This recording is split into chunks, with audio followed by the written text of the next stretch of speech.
तो भैया लेके आ गए आज आपके लिए कैश फ्लो का फोर्थ पार्ट। और आज हम लोग करने वाले हैं प्रीवियस ईयर के जो मोस्ट इंपॉर्टेंट क्वेश्चंस हैं जो कैश फ्लो स्टेटमेंट में आते हैं, उनको हम लोग सॉल्व करेंगे। यहाँ पर भी आपको बोर्ड पे दिख रहा होगा प्रीवियस ईयर क्वेश्चन पेपर।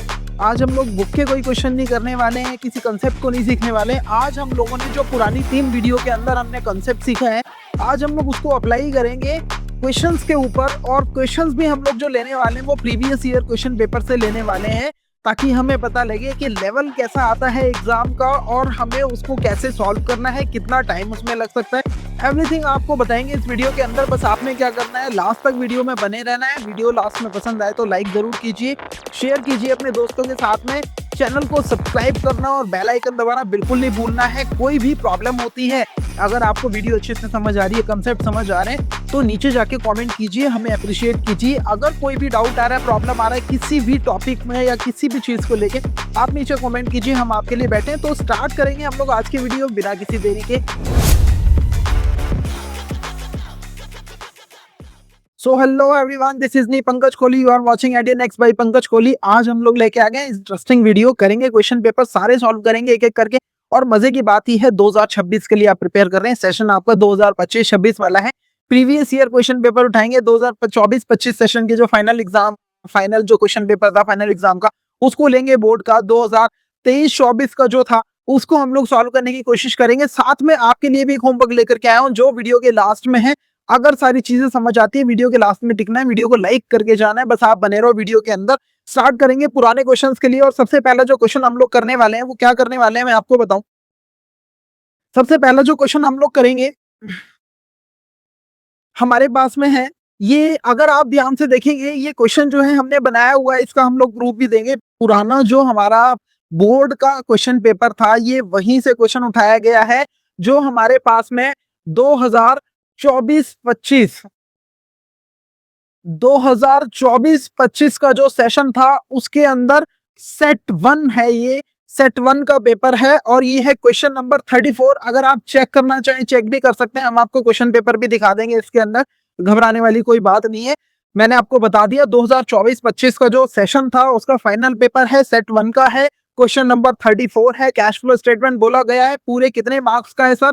तो पूरे 6 मार्क्स का ये हमारे एग्जाम में आया हुआ था और इसके अंदर कंप्लीट नहीं पूछता। देखो मैं आपको बताऊं, जब भी कोई भी एग्जामिनर या फिर क्वेश्चन पेपर सेट करता है कोई भी बोर्ड, तो इस बात को भी ध्यान में रखता है कि क्वेश्चन देने से पहले इस चीज का भी असेसमेंट किया जाए कि उस क्वेश्चन को सॉल्व करने में कितना टाइम लगने वाला है।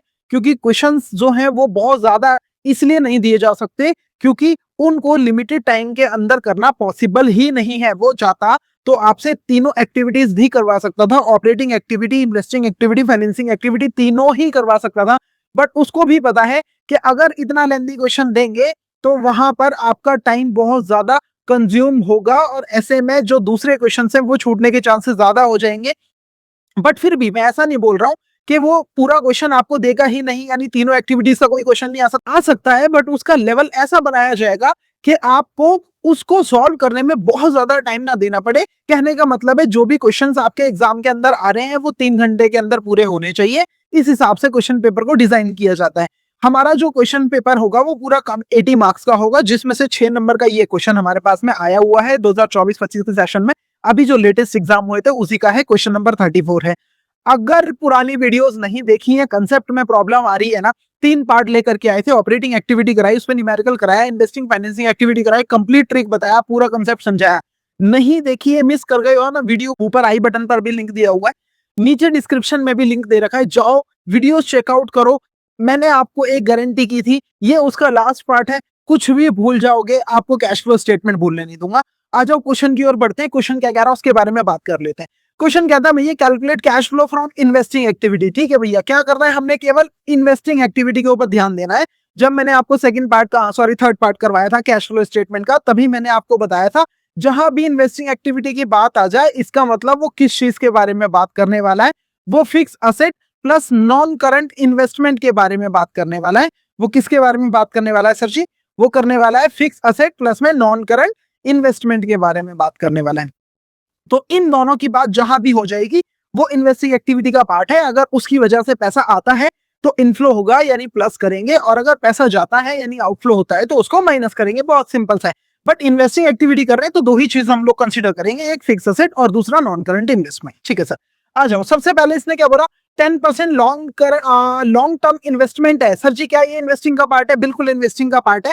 अगर हम लोग इसको देखें, अगर हम लोग ध्यान से, तो हमारे पास में 2.5 लाख रुपए शुरुआत में जो बैलेंस था हमारे पास में इन्वेस्टमेंट का, वो था 4,50,000 रुपए, जो बाद में हो गया 2.5 लाख रुपए।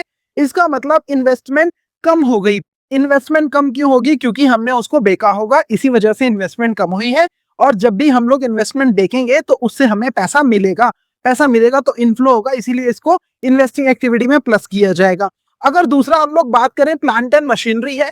अगर यहाँ ध्यान से देखो तो ओपनिंग बैलेंस इसका 2023 का 6 लाख रुपए दिया हुआ है, जबकि यहाँ पर 8 लाख रुपए दिया हुआ है। बच्चे क्या समझते हैं कि सर 6 लाख रुपए ओपनिंग है, 8 लाख रुपए क्लोजिंग है, हमारी जो प्लांट एंड मशीनरी है वो इंक्रीज हुई है, बढ़ी है। इसका सिंपल सा मतलब है कि सर हमने खरीदा होगा 2 लाख रुपए का और खरीदा है तो कैश आउटफ्लो हुआ होगा, इसीलिए इसको माइनस कर दो।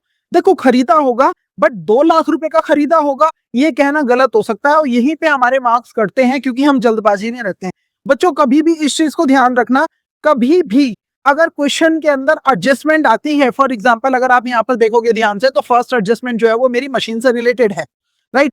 और ऊपर भी मेरे को मशीन दी हुई है, यहाँ पर अगर आप देखेंगे इस फॉर्मेट एक्सट्रैक्ट के अंदर तो प्लांट एंड मशीन दी हुई है।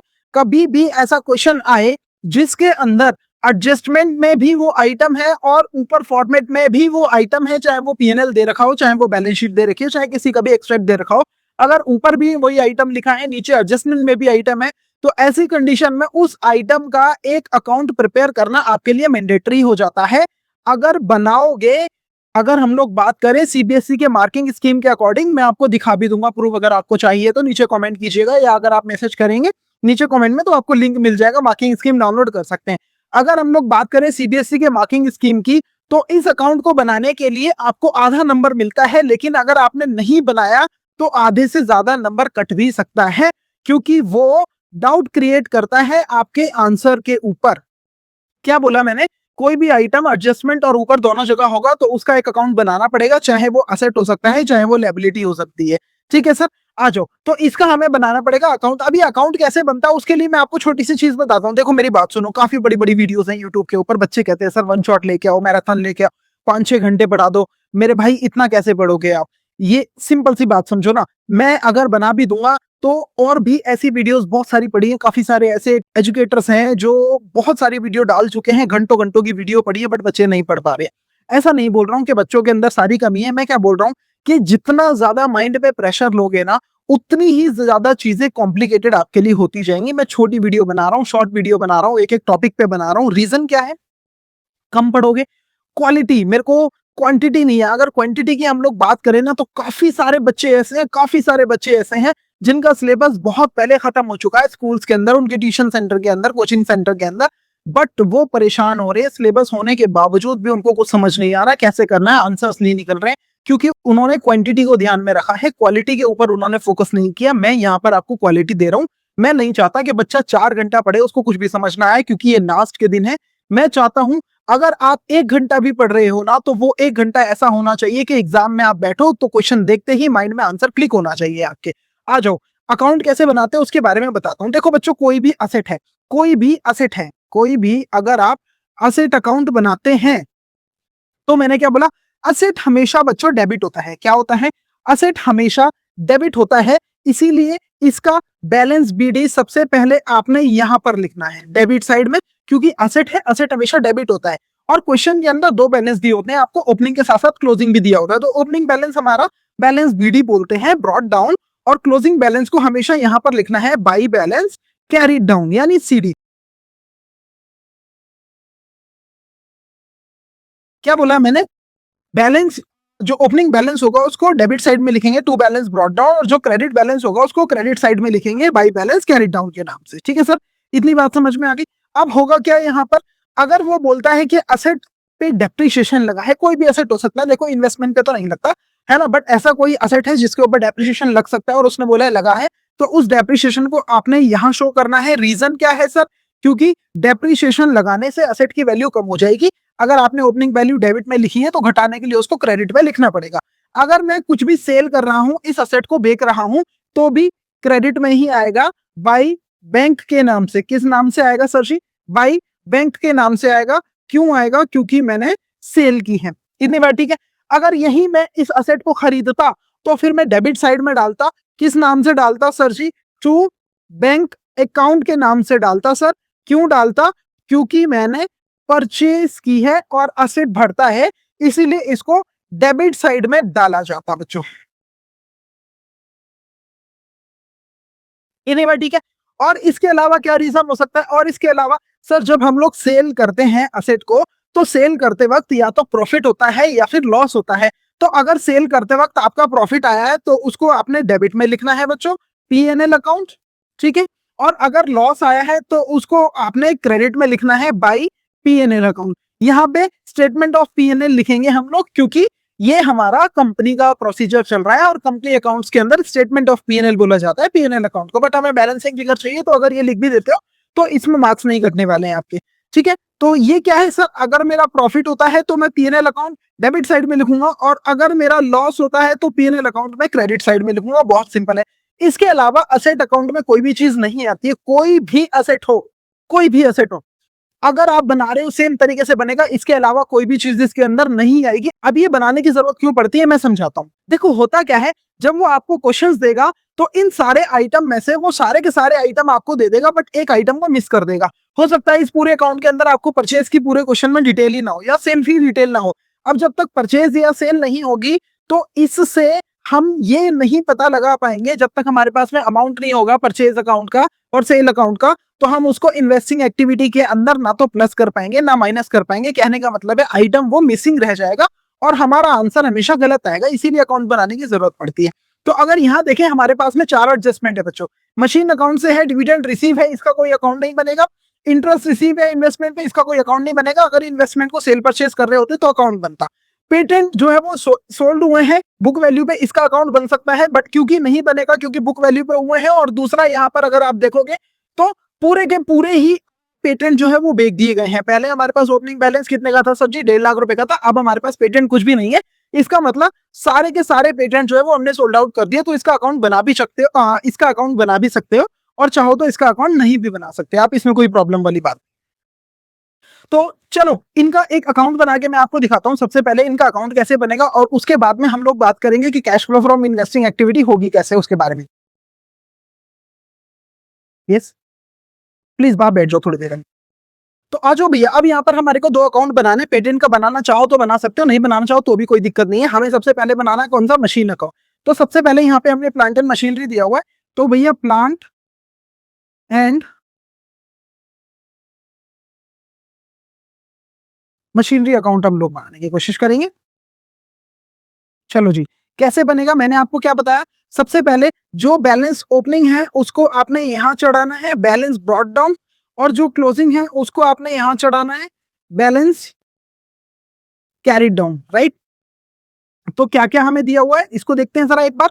ओपनिंग बैलेंस जो प्लांट एंड मशीनरी का मेरे पास है वो है 6 लाख रुपए, और क्लोजिंग बैलेंस है 8 लाख रुपए। तो ओपनिंग बैलेंस 6 लाख रुपए और क्लोजिंग बैलेंस मेरे पास है सर 8 लाख रुपए, ठीक है। इसके बाद की एडजस्टमेंट नीचे दी है। इसने क्या बोला? एक मशीन जिसकी कॉस्टिंग कितनी थी? 60,000 रुपए, इसका डेप्रिसिएशन 18,000 था। किसका डेप्रिसिएशन बोला है? ये जो मशीन है ना 60,000 रुपए, इसका डेप्रिसिएशन बोला हुआ है 18,000 रुपए। तो ये पूरी मशीन का डेप्रिसिएशन समझ के बच्चे यहाँ चढ़ा देते, गलती हो जाएगी, ध्यान रखना। यहाँ पे डेप्रिसिएशन आता है, यहाँ पे डेप्रिसिएशन अकाउंट में आप अमाउंट लिखोगे, बट वो पूरे ब्लॉक का डेप्रिसिएशन होना चाहिए, एक पार्ट का डेप्रिसिएशन नहीं होना चाहिए। तो ये खाली 60,000 का डेप दिया है। क्यों दिया है? क्योंकि प्रॉफिट एंड लॉस निकाल सके, इसीलिए।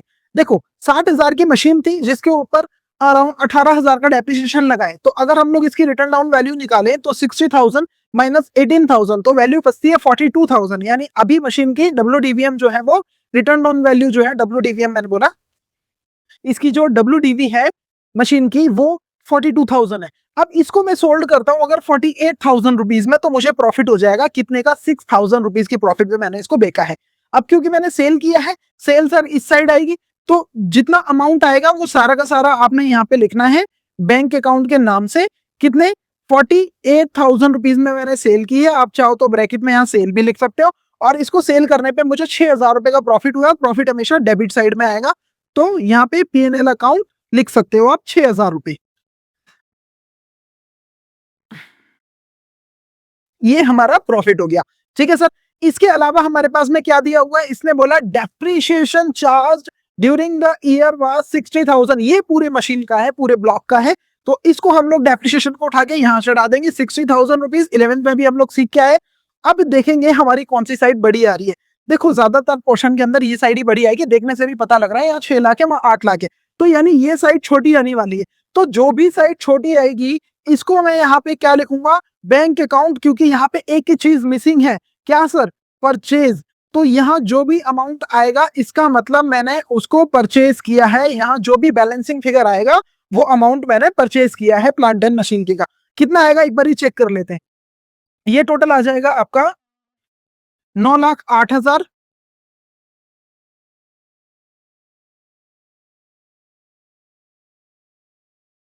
9,08,000 माइनस करेंगे 6,06,000, तो ये हमारे पास में आ जाएगा जी 3,02,000, 3,02,000 रुपए। अगर हम लोग मशीन का पेटेंट का अकाउंट बनाना चाहे तो पेटेंट का भी बना सकते हैं, कोई इसके अंदर रॉकेट साइंस नहीं है, बनाने की वैसे जरूरत नहीं है क्योंकि प्रॉफिट एंड लॉस है नहीं है, सारा का सारा बिक रहा है, लेकिन फिर भी आप बनाना चाहो तो बना सकते हो क्योंकि ये भी हमारा असेट होता है। तो इसका बाई बैलेंस सीडी यहाँ आएगा और बैलेंस बीडी यहाँ आएगा। आप देखेंगे अगर ओपनिंग बैलेंस इसका 15 लाख दिया हुआ है,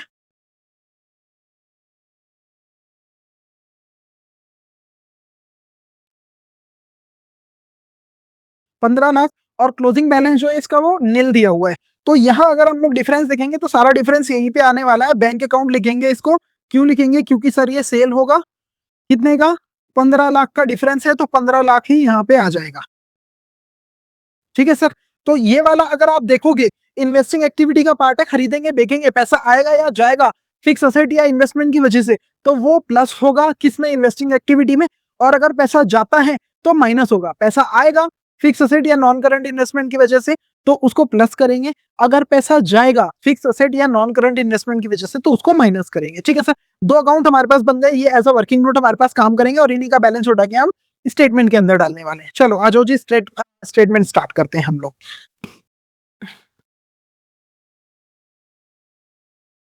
आ जाओ जी, हम लोग क्या करने वाले हैं भैया,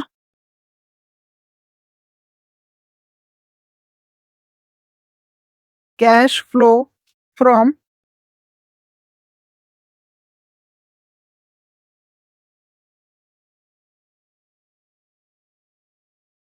इन्वेस्टिंग एक्टिविटीज।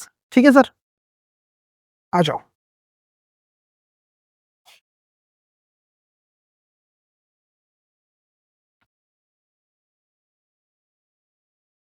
ये अमाउंट हो गया और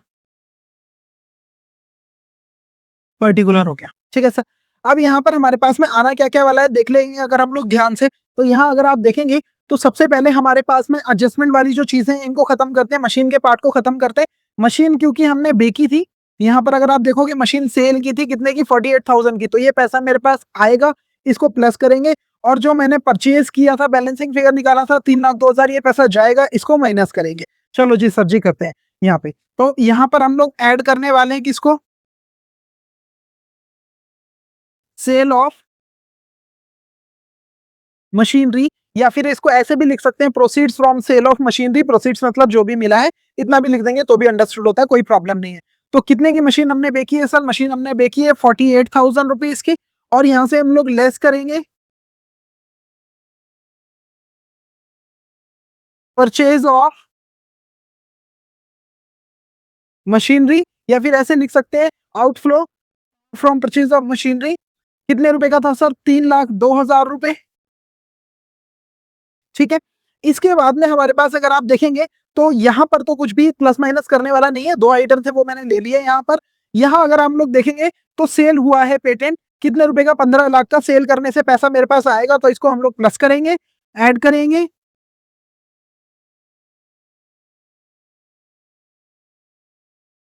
cell of patents 15 lakh.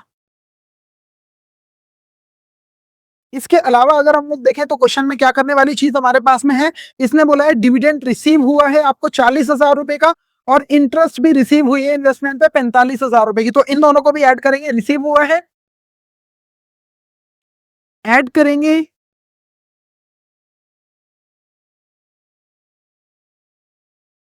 Dividend receive जो है हमारे पास 40,000 और ऐड करेंगे इसमें इंटरेस्ट रिसीव्ड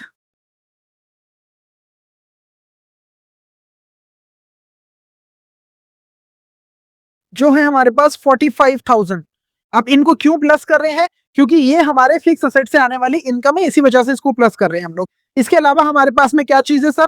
पेटेंट हो गया, इंटरेस्ट हो गया, डिविडेंड हो गया, मशीन हो गई। यहाँ अगर हम लोग देखेंगे तो हमारे पास में इंटरेस्ट जो सॉरी इन्वेस्टमेंट जो था, अगर आप ध्यान से देखेंगे तो इन्वेस्टमेंट क्या हुई थी सर? स्टार्टिंग के अंदर इन्वेस्टमेंट हमारी कितनी थी? 4.5 लाख रुपए, जो बाद में कितनी हो गई सर? 2.5 लाख रुपए। इसका मतलब 2 लाख रुपए की इन्वेस्टमेंट मैंने क्या किया है सर? कम हुई है, मैंने देखी है, तो इसको भी प्लस किया जाएगा क्योंकि इन्वेस्टमेंट को सेल आउट किया है हमने। तो ऐड करेंगे इसके अंदर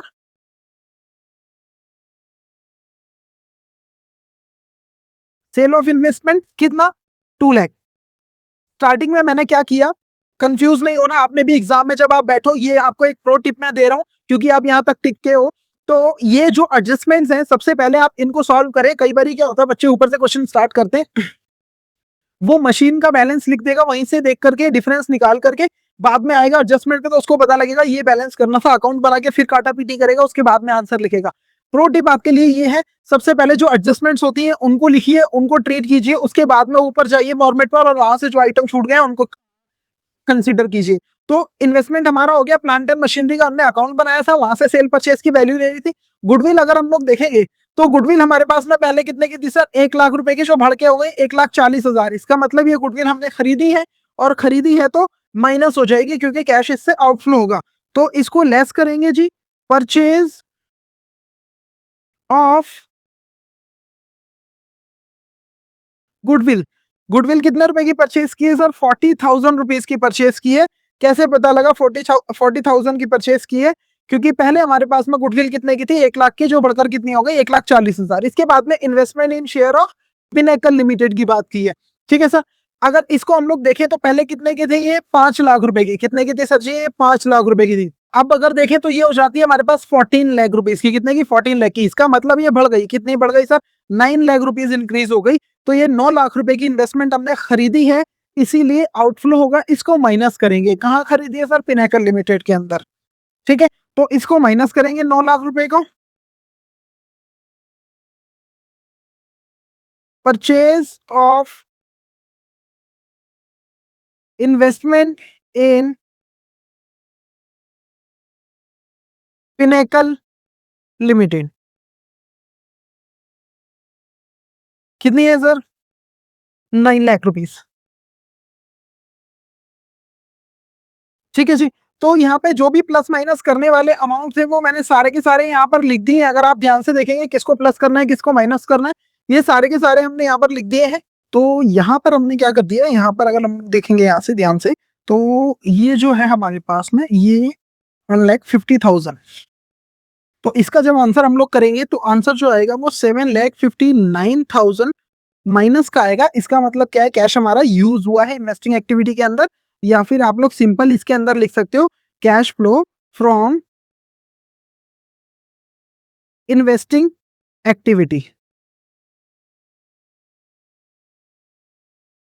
ठीक है सर। ये हमारा आंसर है, जिसके अंदर इसको हम लोग वर्किंग नोट के अंदर ट्रीट करेंगे। किसको? ये जो 2 अकाउंट हमने बनाए हैं साफ साफ बनाने, ये हमारा वर्किंग नोट में ट्रीट हो जाएगा, और ये हमारी जो है वो फाइनल स्टेटमेंट ट्रीट हो जाएगी, जो हमारे एग्जाम में मार्क्स दिलाएगी।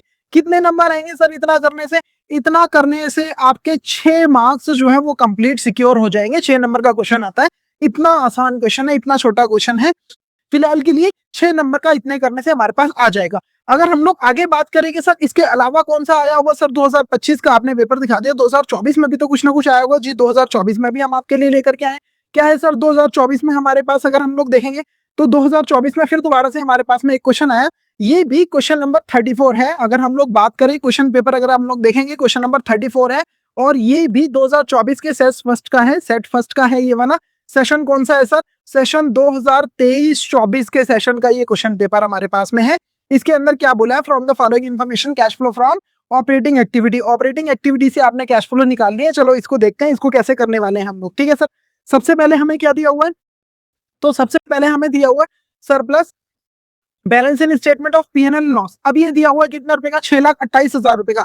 तो सबसे पहले हमें क्या करना पड़ेगा, आफ्टर प्रॉफिट को बिफोर में कन्वर्ट करना पड़ेगा। देखो ऑपरेटिंग एक्टिविटी स्टार्ट करने के लिए मैंने आप लोगों को सिखाया था, कुछ भी बोले ऑपरेटिंग एक्टिविटी में हमें सबसे पहले क्या चाहिए, net profit before tax and extra ordinary item. क्योंकि यहाँ पर लिखा नहीं होता ये before tax and extra ordinary item है या after tax and extra ordinary item है, तो हम लोग क्या करेंगे, जो आफ्टर को बिफोर कन्वर्जन करने में जितने भी कंपोनेंट्स आते हैं, जितने भी आइटम्स आते हैं, अगर उसमें से कुछ भी मुझे प्रिंट दे दिया तो मतलब इसको मैं after tax and extraordinary item वाला प्रॉफिट मानूंगा। तो मेरे पास में अगर सबसे पहले हम लोग नेक्स्ट लेवल पे देखें तो हमें मिल जाता है प्रोविजन फॉर टैक्स, जो कि प्रॉफिट को आफ्टर टू बिफोर कन्वर्ट करने के लिए हेल्प करता है। इसीलिए इस प्रॉफिट को हम क्या मानेंगे, net profit after tax and extraordinary item मानेंगे। तो इससे हम लोग क्या करेंगे, बिफोर में इसको कन्वर्ट करेंगे। कैसे करेंगे सर, आ जाओ मैं बताता हूं आपको। सबसे पहले हमें यहाँ पर क्या दिया हुआ है, इसमें ये हमें दिया हुआ है नेट प्रॉफिट बिफोर, सॉरी, ये हमें दिया हुआ है net profit after tax and extra ordinary items. कितना दिया हुआ है सर, ये हमें प्रॉफिट, ये हमें दिया हुआ है जी 6,28,000 रुपए। अब इसके अंदर हम लोग क्या क्या प्लस करते हैं, दोबारा मैंने वीडियो बना रखी है, जाओ वीडियो चेकआउट करके आओ। इसके अंदर हम लोग क्या ऐड करने वाले हैं, क्या क्या दिया हुआ है सर। सबसे पहले प्रोविजन फॉर टैक्सेशन हमें दिया हुआ है। प्रोविजन फॉर टैक्स हमारे पास में कितने रुपए का है जी, 1,50,000 रुपए। इसके अलावा कोई आइटम जो हम लोग करेंगे, प्रपोज डिविडेंड हमें दिया हुआ है सर, वो भी प्रीवियस ईयर का है। तो प्रीवियस ईयर वाला जो है इसको ले लेंगे, क्योंकि करंट ईयर का पेड वाला प्रपोज डिविडेंड हम लोग लेते हैं, और जो प्रीवियस ईयर का मेड होगा वो इस साल का पेड होगा। ये कंसेप्ट भी आपको मैंने सिखाया हुआ है, तो इसको भी हम लोग ऐड करेंगे सर।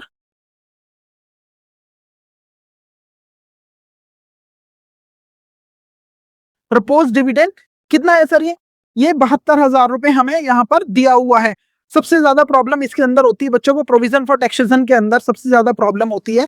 और मैं आपको बताऊं, मैंने हालांकि बताया हुआ है पिछले साल का जो मेड होगा वो इस साल का पेड होगा, और हमें पेड वाला चाहिए होता है, और ये हमें प्रीवियस ईयर का मेड दिया हुआ है जो टैक्स बना है, तो हम लोग इसको लेंगे। अगर फिर भी कंफ्यूजन रहती है ना, 10 मिनट का टॉपिक है, नीचे जाके कमेंट करो। सबसे ज्यादा कमेंट अगर इस बात पे आते हैं ना कि प्रोविजन फॉर टैक्सेशन की अगली वीडियो लेकर के आओ, तो स्पेशल इसके एडजस्टमेंट करवा के आपको दिखाऊंगा, और 10 मिनट में आपका डाउट जो है वो क्लियर कर देंगे। ठीक है, प्रपोज डिविडेंड हमने ले लिया। इसके अलावा कोई चीज ऐसी है जो प्लस माइनस कर सकते हैं सर, कुछ भी चीज ऐसी नहीं है। तो इसीलिए इन दोनों को जैसे ही हम लोग ऐड करेंगे इसके अंदर, तो हमारा जो नेट प्रॉफिट निकल के आएगा, इसी को मैं क्या बोलूंगा, net profit before tax and extra ordinary item. ठीक है सर, ये कितना आ जाएगा अगर हम लोग इसको ऐड करेंगे तो 7,78,000, 7,80,000 और 8,50,000। तो ये हो गया 8,50,000। तो अब यहां से क्या करेंगे हम लोग, cash flow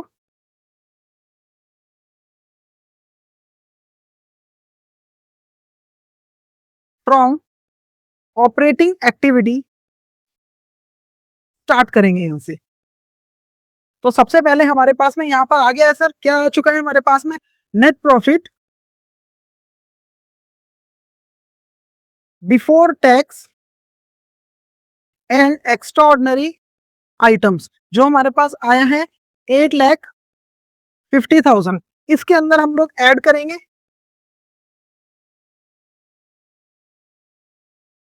non cash charges, जिसमें हमें क्या क्या दिया हुआ है सर, एक बार चेक कर लेते हैं। इसके अंदर हमारे पास में क्या क्या है सर, डेप्रीशिएशन है। डेप्रीशिएशन कितने का है सर, 1,40,000 रुपए का डेप्रीशिएशन है। Loss on sale of machinery है, जो कितने की है, 30,000 रुपए की है। चलो सर, सबसे पहले हमारे पास में डेप्रीशिएशन है और loss on sale of machinery मेरे पास है। 1,40,000 का डेप्रीशिएशन है, और loss on sale of machine अगर हम लोग देखें तो 30,000 रुपए की loss on sale of machinery हमारे पास में यहाँ पर मेंशन है। तो इन दोनों को तो हम लोग प्लस कर देंगे, ये आ जाएगा जी 1,70,000 रुपए। इसमें से अब हम लोग लेस क्या करने वाले हैं, तो इसमें से हम लोग लेस करेंगे नॉन कैश या नॉन ऑपरेटिंग इनकम्स, जो हमारे पास में क्या क्या दे रखी है। अगर हम लोग ध्यान से देखेंगे, यहाँ पे gain on sale of investment है 20,000 रुपए की, और डिविडेंड रिसीव्ड है 6,000 रुपए का। चलो जी, gain on sale of investment है 20,000 रुपए की, और इसके अंदर हमारे पास में डिविडेंड है 6,000 रुपए का, जो हमारे को रिसीव हुआ है। इन दोनों को हमें माइनस कर देना है यहां से। ये माइनस होगा 26,000। जब हम लोग इसको माइनस करेंगे यहां से, तो ये हमारे पास में निकल करके आ जाएगा सर कितना, ये हमारे पास हो गया sir net operating profit before working capital changes. इसके अंदर हम लोग क्या करेंगे सर, जो हमारे को वर्किंग कैपिटल की एडजस्टमेंट दी हुई है, इंक्रीज इन करंट लायबिलिटी, इसको ऐड करेंगे, और decrease in current increase in current asset, इसको लेस करेंगे। इन दोनों को हमें लेस करना है, इसको ऐड करना है। किसको ऐड करना है sir, increase in current liability जो है 1,61,000 रुपए, तो इसको हम लोग ऐड करेंगे।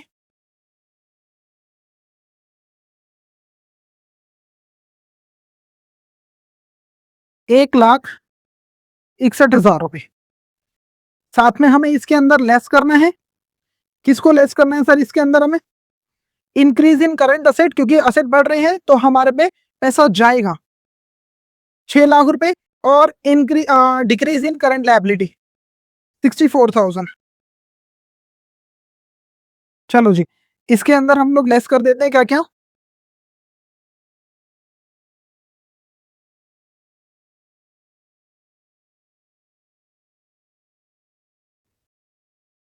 इंक्रीज इन करंट असेट, और लेस करेंगे डिक्रीज इन करंट लायबिलिटी, जो हमारे पास में कितने हैं दोनों, ये है जी 6 लाख रुपए और 64,000।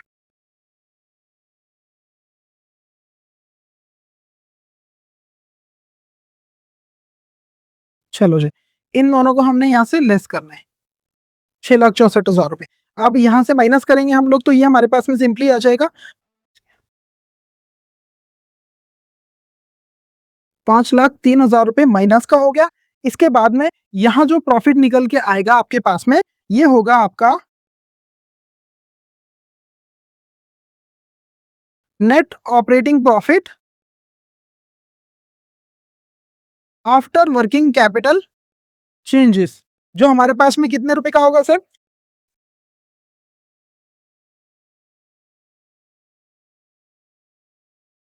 4,91,000। इसके बाद में इसमें से आपने लेस करना है बस इनकम टैक्स, और इनकम टैक्स हमारे पास में कितने का दिया हुआ है सर, इनकम टैक्स है हमारे पास में 1,18,000 रुपए का। इसमें से बस आपने क्या करना है, 1,18,000 रुपए माइनस करने हैं यहां से, जो भी आपका निकल के आएगा।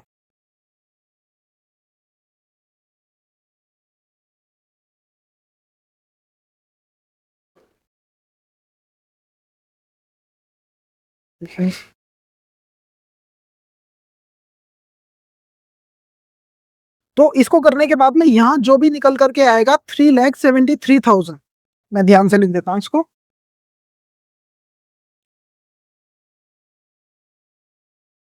3,73,000।